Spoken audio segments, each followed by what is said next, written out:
Kilometres and kilometres താണ്ടിയുള്ള യാത്രയാണ്.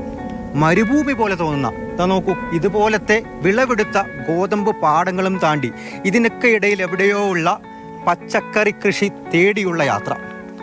ഈ വേനലിൽ വറ്റി വരണ്ട ഭൂമിയാണ് ഗുണയിലേത്. ഇതിലൂടെ നമുക്ക് ഇനിയും ഒരുപാട് കിലോമീറ്റർ സഞ്ചരിക്കണം. ഈ ഗ്രാമത്തിനിടയിലുള്ളവർക്ക്, ഈ ഗ്രാമത്തിലുള്ളവർക്ക് വേണ്ടി പച്ചക്കറി കൃഷി നടത്തുന്ന ആ പ്രദേശത്തേക്ക്.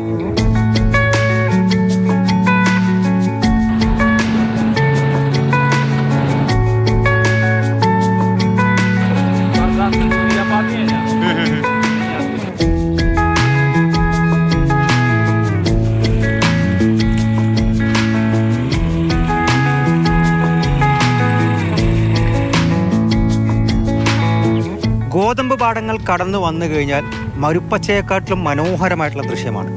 4 പാടും പച്ചപ്പ്. കൃഷിയിടമാണ്, പച്ചക്കറി കൃഷിയിടം.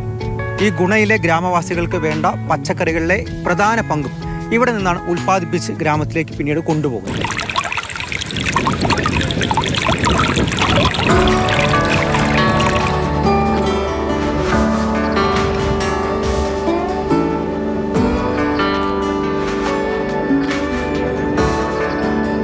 കൃഷിയിടത്തിലേക്ക് വേണ്ട വെള്ളം എടുക്കുന്നത് 2 ശുദ്ധജല സ്രോതസ്സുകളിൽ നിന്നാണ്.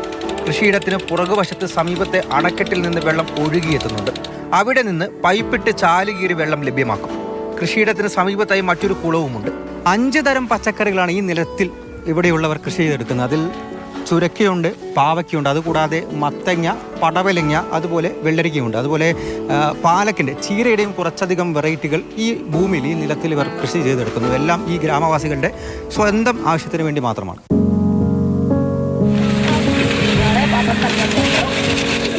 വീട്ടാവശ്യത്തിന് ബജ്രംഗഡ് നിവാസികൾ പ്രധാനമായും ആശ്രയിക്കുന്ന പച്ചക്കറി ഉൽപ്പാദിപ്പിക്കുന്നത് ഈ നിലത്തിലാണ്. ഗ്രാമവാസികൾ 10-25 പേരുടെ നിലം. കൃഷി ചെയ്യുന്ന പച്ചക്കറികൾ ഗ്രാമത്തിലെ മാർക്കറ്റിലേക്ക് എത്തിച്ച് അവിടെ കച്ചവടം നടത്തും. സ്വന്തം വീടുകളുടെ പരിസരത്ത് ഇഷ്ടം പോലെ നിലമുണ്ടെങ്കിലും അവിടെ കൃഷി ചെയ്യാൻ വേണ്ട വെള്ളമില്ല. കിലോമീറ്ററുകൾ നടന്നാൽ മാത്രമാണ് ഇക്കൂട്ടർക്ക് വെള്ളം ലഭിക്കുക. प्रॉब्लम बहुत का प्रॉब्लम हैगी. हम घर से आएंगे सुबह 6 बजे से तो 2-3 घंटा में रास्ता में लग जाते हैं. फिर 1-2 घंटा काम कर पाते हैं, फिर 3-4 बजे फिर निकल जाते हैं. നല്ലൊരു റോഡും ആവശ്യത്തിന് വെള്ളവും ഇലക്ട്രിസിറ്റിയും വേണം. മഴക്കാലത്ത് റോഡുകളിൽ ചളി നിറയും, കൃഷിയും നഷ്ടമാകും. കുറവുകൾക്ക് പരാതി പറയുന്നതിന് പകരം അടിസ്ഥാന സൗകര്യങ്ങൾ മെച്ചപ്പെടുത്താൻ സഹായിക്കണമെന്ന അഭ്യർത്ഥനയാണ്. ജീവിതമാണ് ഒരു ഗ്രാമത്തിന്റെ. ഗുണയിലെ ബജ്രംഗഡ് ഗ്രാമത്തിൽ നിന്ന് ജഗദീഷ് ബിഷ്ണൊപ്പം അർജുൻ പീതാംബരൻ, മാതൃഭൂമി ന്യൂസ്.